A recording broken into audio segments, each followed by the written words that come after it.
So let's talk inflation. We know the CPI number is a fantasy. It doesn't matter if it's 5% or 10%. It doesn't really reflect what is happening in the real world.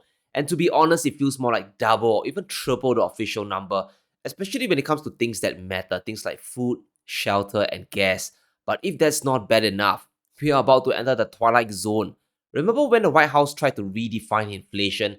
That time when they denied things were bad, even though GDP fell 2 quarters in a row. Well, now the Federal Reserve is trying to invent a new way to measure inflation, and it's called Supercore inflation.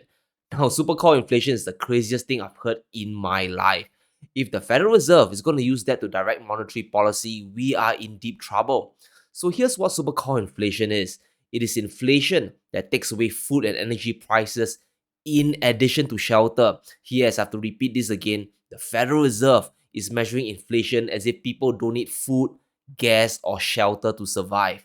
And according to CNN, supercore inflation refers to prices that rise when workers get paid more for their services. For example, haircuts, electrical work, and gardening. Apparently, the price of a haircut can better indicate the direction of prices in the United States economy better than rent. Now, Jerome Powell is obviously trying to measure inflation purely based on employment and wages, right? He believes that inflation in food, energy, and housing is too volatile, and that doesn't reflect the real economy, which is outrageous. Now, in other words, if the Fed just looks at supercore inflation, we could be in a situation where even if food and energy prices and housing prices they go up, but wages are stagnant, the inflation fight is won. And it's crazy to think that supercore inflation can predict the prices of headline inflation, right? And this is an obvious attempt to try and keep inflation expectations low. I think you understand how dangerous this measure is because it paints a much rosier picture of the economy than reality. You can slap lipstick on a pig, but it is still a pig. Now, we know the Federal Reserve is still on their hiking cycle, and they're going to take interest rates up above 5% easily in 2023, right? Now, we have forecasted 5% and above for a long time on this channel because inflation is a true enemy. And what the Fed uses to measure inflation is extremely important because we know they aren't really looking at the headline CPI of 6.4%. And if we take a look at supercore inflation, we can see it has dropped to 6.1%. But remember, this doesn't include food, energy, and shelter. Yes, labor costs they are still high, and the Federal Reserve is still going to hike further. But let's look at the overall trend of this new measure. Now, it looks like supercore inflation is coming down faster, and that could give the Fed more room to reduce the amount of hiking down the road. And it's always to their benefit if inflation looks lower than reality. And here's the funny thing. If we base supercore inflation over the last 3 months through December, it is just 2.4%. Now, inflation is truly not set in stone. You can always redefine it however you want, right? Just keep tweaking the variables until the number looks great. Now, in fact, if we use Paul Krugman's measure that also strips out used cars in addition to food, energy, and shelter, supercore inflation is now below 2%. And I think we can see how ridiculous that is. And let's ask ourselves a very stupid question. Does the cost of gardening or manicure predict food prices? Of course not. Food prices move based on a simple law of supply and demand. Now, the prices at a nail salon can come down by 50%, but if supply chains that are disrupted, the price of bread and pasta can fly up by 20%. And this is why I want us to take a look behind the curtain and truly understand how bad the inflation giant is. Let's look at the 3 inflation metrics that truly matter to people on planet Earth, right? Which is energy, food, and shelter. And we can see that energy inflation has indeed dropped dramatically down from 41% in June to just 8.7% in January, but it is still a big pressing problem. Gas prices, they are still rising. And looking at food inflation, the number is a double-digit disaster. The price of goods is still up 10.1% compared to a year back. And this is crazy high. It's causing a lot of suffering to people trying to survive, right? You can choose not to drive a car, but you still have to eat. Just look at egg prices. Before the big run-up, eggs were below $2 in January 2022. Now, 12 months later, eggs are over $4.80, and that's more than double the price easily. Finally, we can see shelter inflation has been rising non-stop, coming in hot at 7.9%. Look at the trend, guys. Yes, it's been going up without pause for almost 2 years straight. And looking at the average household budgets for American families, 29% goes to housing, 14% goes to transportation, and 11% goes to food. So over 50% of the household money goes to these three categories. And this is why the Federal Reserve is trying to redefine inflation, because the reality is much harsher. If they had to face the truth, stopping their rate hikes at 5 or even 6% likely won't be enough. You'll be at least at 7 or 8% at the minimum. Powell will have to crash the market. But it's not just the supercore inflation disaster that happened. The BLS has also redefined the way they calculate the CPI inflation as a whole.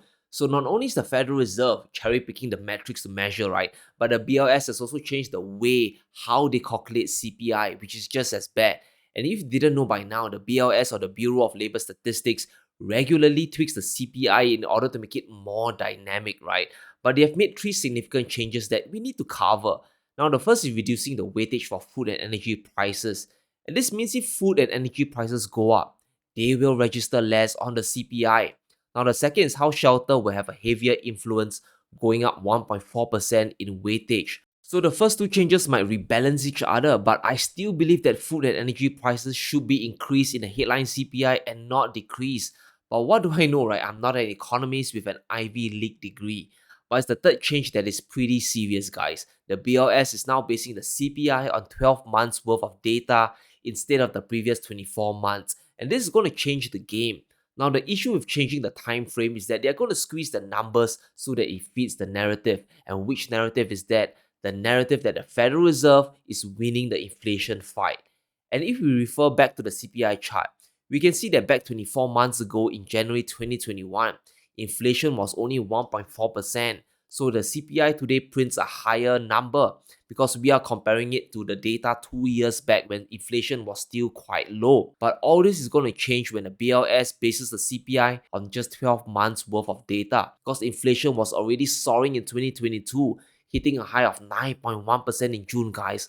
We are going to see faster disinflation towards the middle and end of 2023. And this means the rate of inflation is going to come down relative to 12 months back, and the Federal Reserve might just declare victory. I'm trying to get us to project into the future of what's going to happen, what's coming. And we need to seriously understand what the Fed is trying to do. They are still trying to maneuver the plane towards a soft landing, but we're already missing an engine and a wing, right? Powell wants to let the world see that inflation is under control and there's nothing to worry about, which we know is total nonsense. And let's realize that the Federal Reserve has lost control of the situation. The plane is on fire, it's burning. They are trapped to the point of redefining inflation. Remember that the Fed has a dual mandate of stable prices and maximum employment. And as we know, the unemployment rate is still at record lows, and January payrolls increased by incredible 517,000 jobs. And this tells the Federal Reserve that the economy is still strong and inflation is still a big problem. But on the other hand, the Fed is afraid of hiking rates, or else they would have hiked rates by a full percentage point at every single meeting, right? Not 25 points, not 50 points, but 100 points. Now, in fact, according to the CME Fed Watch tool, over 70% of the market is expecting the Fed to only raise interest rates by 25 basis points. They believe Jerome Powell will chicken out. And when you have the BLS changing their inflation calculations and the Federal Reserve talking about supercore inflation, it looks like they have an escape route planned out. Now, the Fed wants the best of both worlds. If inflation runs hot and unemployment is still down, they can always use the headline CPI as an excuse to keep hiking, right? And if unemployment suddenly spikes, they could always refer to supercore inflation to stop their rate hikes and start easing. They are trying to engineer a soft landing by mixing up the numbers and doing mumbo jumbo to the statistics. So this is the problem with manufacturing a new CPI or that new supercore inflation that prints a lower number. The majority of the market follows the Fed, and this will affect people's buying decisions. For example, if inflation was red hot at 10%, this will freak everyone out and we'll see mass hoarding of food and essentials. And this will cause the inflation to spiral out of control even more. And that could cause the Federal Reserve to hike even more aggressively. So if the CPI can be redefined lower to say 2 or 3%, the Fed can keep people calm without the need to hike rates to the moon, right? And this will also keep bond yields artificially low, because if inflation is now redefined as 3%, bond yields can comfortably drop down below 2% or below, right? Now, on the surface, the economy will keep chugging along, but in reality, inflation on the street could be at 6 or 7%. And this is what I want us to be aware of and start to prepare. especially if the market collapses and everyone starts to freak out. You need to buy hard assets at a discount and hold them for the years and decades to come. I'm talking about real estate, that is number one, gold and land as well. Because inflation is not going to go away, and a smart move long term is to buy valuable assets that can't be printed from thin air. Yes, be the evil landlord if you can, or at the very least, protect your purchasing power, right? Inflation is really baked into the entire system, guys, and we better treat cash, the cash that we have, as simply a medium of exchange and not a store of value. There are so many unknowns in the market right now. We have Russia on the verge of doing another massive oil production cut that will just push energy inflation higher, and the Ukraine war isn't ending, guys. Biden is still funneling billions of dollars to help fight the Russians, right? So the entire climate is still highly inflationary. And that's why whenever I see an inflation figure, I always double it at a minimum to get the true rate of inflation. And I think we need to watch February's inflation numbers very carefully because the Federal Reserve might be on the verge of giving us a very big rate hike. It will shock the markets. And Powell has clearly mentioned we are going to react to the data. So if we continue to get, for example, strong labor market reports or higher inflation reports, it may well be the case that we have to do more and raise rates more than has been priced in. And what did we have in January, guys? A fantastic jobs report of more than 500,000, and CPI coming in red hot at still 6.4%, with core inflation rising higher by 0.5%. And this isn't good news. And if February's data is strong, we could see a 0.5% increase and not just 25 basis points. Now, I'm still sticking to my forecast of 5% interest rates at a bare minimum with an upper limit of 6% or even 6.5%. And we are going to stay there for quite some time until either the economy crashes or inflation comes down. And does that mean that the markets will crash? I don't know for sure, but I'm still in a bearish camp. Now, I believe the sudden reversal of the S&P spiking up to 4,200 is likely just a bear market rally, right? It's a dead cat bounce that could reverse if the Federal Reserve keeps hiking rates. And we must also realize that the Fed now has a new metric, Supercore inflation, right? To look at if the economy crashes. They need an excuse to swiftly ease, reverse everything, and pump money back into the system. So this recession might be a shallow one, or even if it's a hard landing, the recovery might be faster than we expect. If Powell looks at the new measures of inflation, he can use them as justification to drop rates and stimulate the economy once again. Yes, we could indeed reach the promised land of 2% inflation. They just need to redefine it. But let me know what you think. Do you believe the CPI numbers? Let me know in the comments below. Stay safe. Be sure to smash the like button and subscribe as we navigate through these insane times.